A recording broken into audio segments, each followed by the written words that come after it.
Harta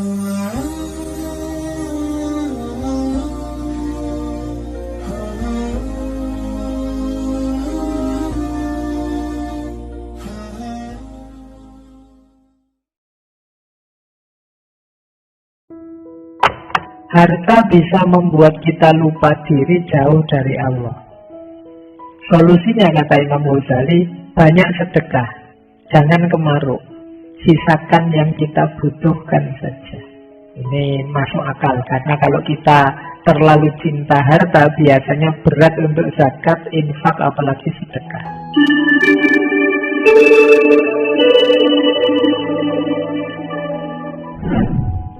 Ini strategi yang disampaikan oleh Imam Ghazali dalam Ihya. Untuk melakukan tazkiyatun nafas, jalannya 3. Yang pertama ilmu dan keyakinan, yang kedua riyadhah, dan yang ketiga mujahadah. Masing-masing ulama nanti punya tips, punya jalan sendiri-sendiri. Kalau ini saya ambil dari Ihya. Yang pertama apa? Ilmu. Tentu saja harus tahu ilmunya. Makanya malam hari ini itu kita konteksnya konteks ilmunya masih. Kita belajar bagaimana tazkiyatun nafas yang pas, yang cocok, yang benar, yang sesuai. Jangan sampai kita ingin bersih-bersih malah mengotori. Mungkin karena sapunya tidak cocok. Nah, di sini perlunya ilmu. Kalau sudah dapat ilmunya, mantaplah, yakinlah. Kalau masih ragu-ragu, kalau masih belum yakin, ya agak berat. Apa-apa itu kalau setengah-setengah, yakinnya kan tidak maksimal. Jadi kalau sudah dapat ilmunya, yakinlah. Baru kemudian riyadhah. Riyadhah itu makna letternya sebenarnya latihan.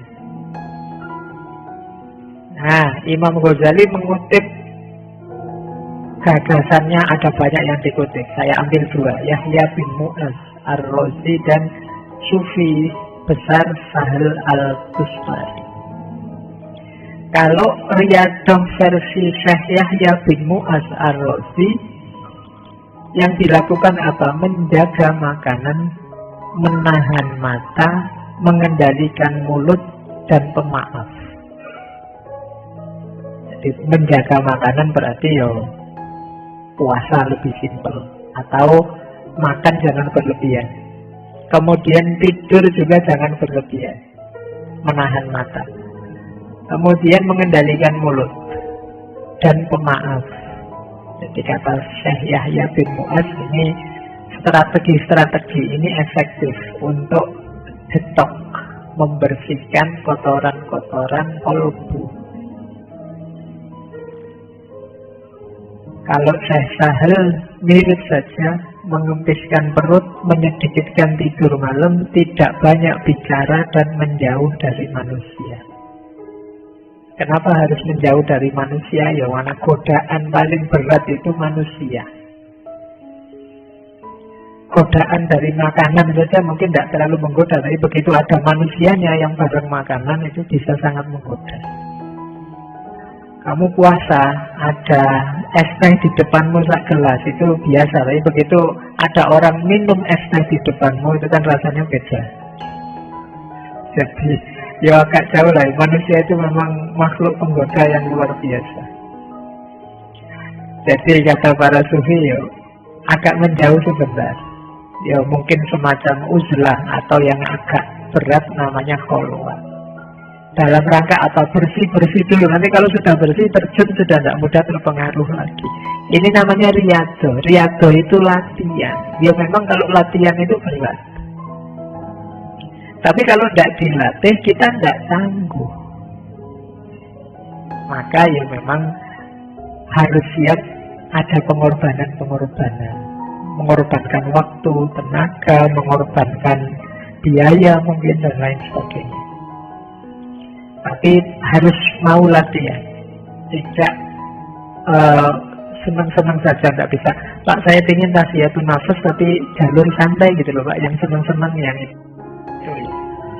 Ya tidak jadi tazkiyatun nafas nanti. Nah, kalau riyadhah bisa kita jalankan, harus diimbangi juga dengan mujahadah. Kalau mujahadah itu azam yang kuat, amal baik diperbanyak, sabar dan istiqomah. Niatnya yang kuat, diisi lebih banyak amal baik, kemudian sabar serta istiqomah. Jadi ilmu, keyakinan, riyadhah dan mujahadah. Ini tips untuk tasfiyatun nafas dari kitab Ihya Ulumuddin. Ini 4 penghalang, masih dari Ihya ya. Hati-hati dengan 4 hal ini, bukan berarti kamu tidak boleh memiliki, tapi dia bisa menghalangimu dari Allah. Yang pertama harta, yang kedua pangkat kedudukan, yang ketiga fanatisme, taklid, dan yang keempat dosa atau maksiat. Harta bisa membuat kita lupa diri, jauh dari Allah. Solusinya kata Imam Ghazali, banyak sedekah, jangan kemaruk, sisakan yang kita butuhkan saja. Itu mengatasi biar harta tidak jadi penghalang kita dari Allah. Pangkat juga begitu, biar tidak menghalangi kita dari Allah. Mari, tidak apa-apa kita punya pangkat tinggi, punya kedudukan, punya karir bagus, tapi jangan bermewahan, jangan mencari pujian orang, jangan mencari merendahkan orang dan lain sebagainya. Menganggap orang lain lebih rendah, ingin terkenal, ingin dipuji, ingin bermewahan. Jadi hartanya sekian ratus M misalnya, karena jadi pegawai pajak misalnya. Enggak salah itu, mungkin ya diperoleh, mungkin jalurnya resmi, cuma itu yang disebut bermewahan. Bermewahan itu mungkin jalurnya legal, tapi akan menghalangi kita dari yang hak, dari Allah. Kenapa? Karena kita sibuk dengan harta. Maka pangkat dan kedudukan harus kita kelola secara positif. Harta juga begitu. Ada lagi yang menghalangi kita dari hak, fanatisme, taklid. Baik pada kelompok, aliran, orang, tokoh atau siapapun. Ini bisa jadi hijab kita untuk dekat kepada Allah. Bisa menggeser orientasi harusnya ke Allah, tapi ke yang kita takliti atau kita fanatiki. Dan yang keempat tentu saja maksiat. Ya, maksiat itu pasti akan jadi hijab kita dari Allah. Saya lanjutkan. Kalau ini level-levelnya, ini rankingnya. Teman-teman sampai ranking berapa saya tidak tahu. Pembersihan jiwa. Ini dalam tasawuf, ya tentu saja bersih-bersih paling dasar itu bersih dari dosa, maksiat. Ini kelas 1.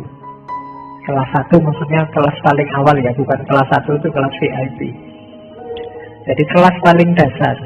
Kalau kita masih belum bisa bertarung melawan dosa dan maksiat, ya naik ke level atasnya masih berat. Jangan dibantah, biasanya terus Pak, manusia itu kan wajar, makhlul khotok wan nisyan Pak. Ngayalmu kan sering begitu. Iya, tapi maksudnya sirna segala dosa itu di batin kita tidak ada niat, tidak ada keinginan secara sengaja melakukan dosa. Tidak nabrak norma secara sadar. Itu level awal. Tahu salah ya dihindari, tahu dosa ya tidak ditabrak. Bahwa kadang-kadang ada khilaf, lupa, tergelincir secara tidak sadar, ini manusiawi, bisa kita ikuti dengan tobat, tapi tidak secara sengaja melakukannya. Itu level awal tadi yang dimaksud firna segala dosa. begitu sadar, saya salah ngomong, kepleset ngomongnya. Sebenarnya nggak pengen meso, tapi lihat wajahmu tiba-tiba keluar begitu saja misalnya. Ini kan nggak sadar. Nah ini terus kamu bisa tobat, nggak niat kok tadi. Beda dengan secara sengaja memang pengen meso niat. Nah, itu kita harus sirna dari yang ini tadi, yang terakhir, yang sengaja niat ingin menjalankan dosa. Kalau sudah lulus dari level pertama bersih-bersih, bisa naik lebih tinggi, membersihkan diri dari segala keterikatan selain Allah. Keterikatan itu berarti ketergantungan, bahwa kita hidup ini memerlukan macam-macam. Ya, memerlukan bantuan orang lain, memerlukan dukungan orang lain, pasti kita bukan makhluk superpower, tapi tidak ada yang kita tergantung, tidak ada yang kita terikat sedemikian rupa. Terikat itu berarti kalau tidak kamu saya tidak mungkin bisa begini, ini namanya terikat. Kalau tidak karena pertolonganmu teman, saya tidak bisa sesukses ini, maka kamu harus nolong aku terus, ini namanya terikat. Satu-satunya keterikatan yang sah itu ya hanya dengan Allah saja. Maka hal-hal yang di luar Allah jangan sampai menghalangi kita dekat dengan Allah. Jadi level 2 bebas dari segala keterikatan. Kalau ini sukses, naik ke level yang lebih tinggi lagi, yaitu bebas dari keakuan. Biasanya orang itu yang sudah sukses di level 2 itu terus merasa bangga dengan dirinya bahwa aku lo bisa bersih, aku lo bisa sukses melepaskan segala keterikatan. Ini level keakuan. Kita lupa bahwa keberhasilan kita itu hakikatnya anugerahnya Allah, pertolongannya Allah. Nah, maka level 3 apa? Bersih-bersih aku. Kalau kita sukses di level 3, otomatis kita akan sampai ke level 4. Yang tersisa hanya Allah saja. Di level 2 tadi, yang selain aku bersih. Di level 3, bahkan aku pun bersih sekarang. Maka ketika kita bersih dari level 3, otomatis kita sekarang sampai ke level 4. Yaitu hanya Allah saja. Inilah level-levelnya tazkiyatun nafs. Baik, masih ada. Ini petunjuk praktis. Nanti teman-teman dapat direnungi ya.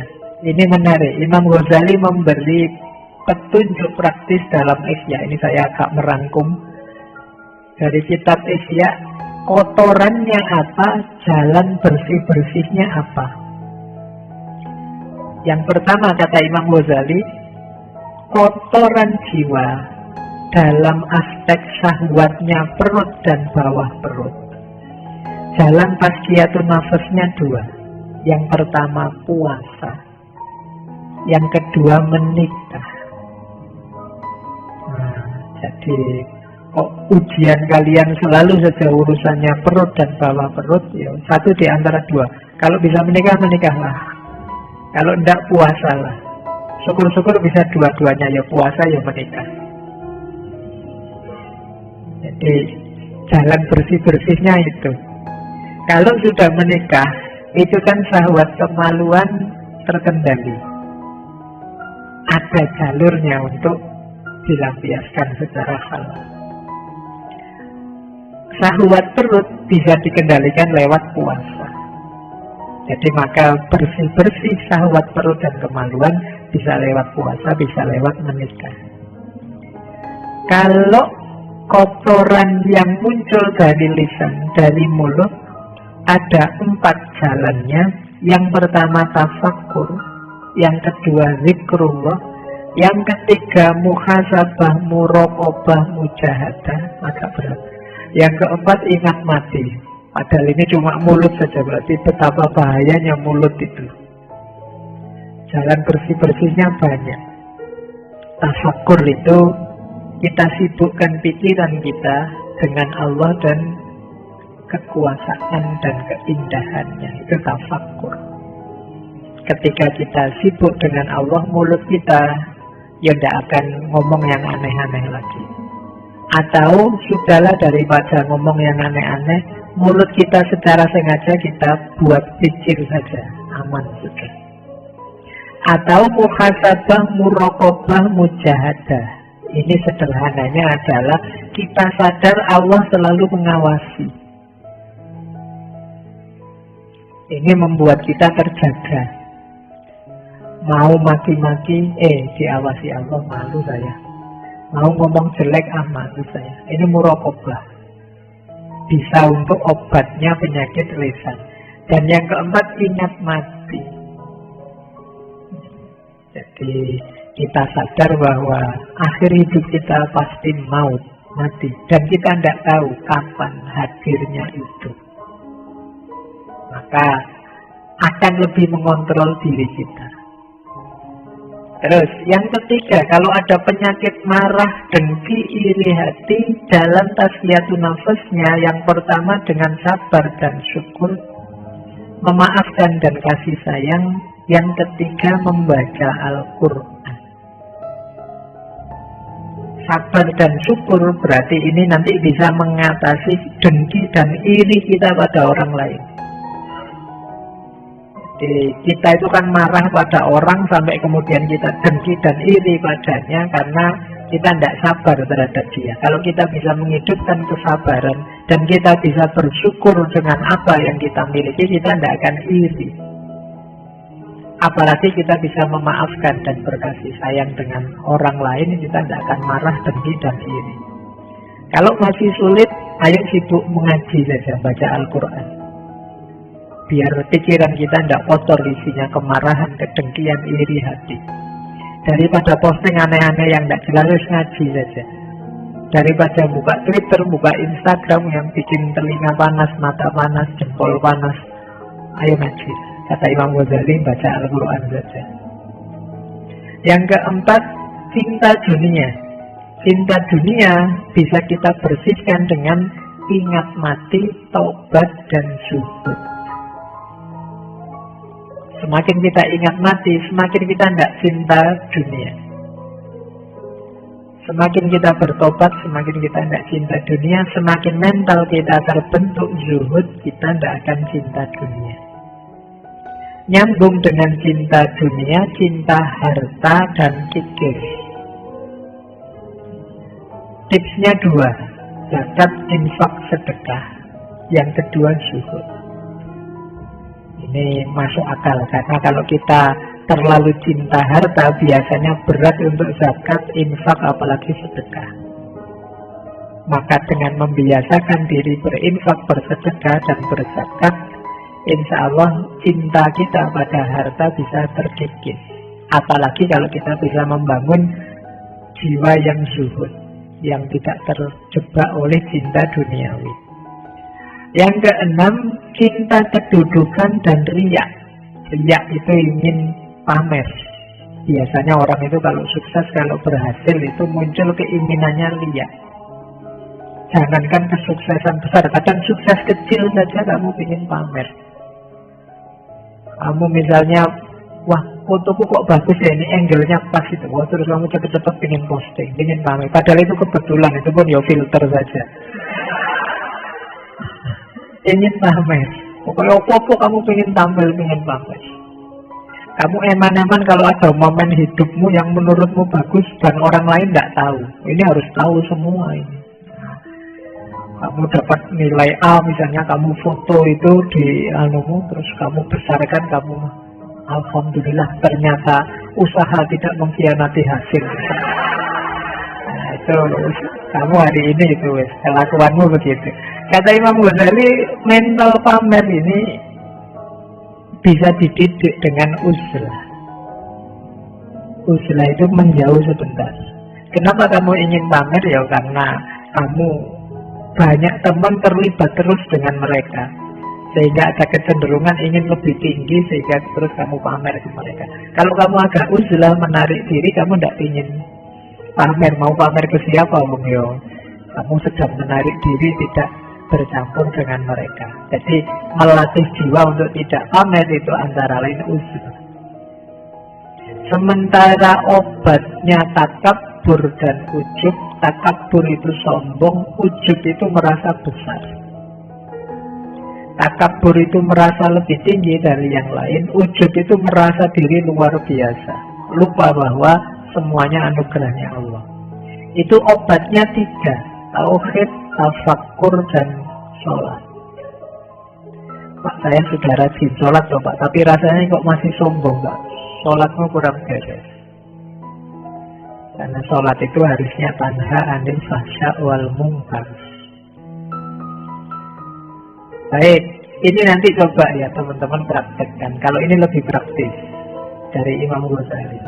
Coba kita punya penyakit jiwa apa, kotoran jiwa apa, kemudian kita coba membersihkannya dengan tips-tips dari Imam Ghazali tadi.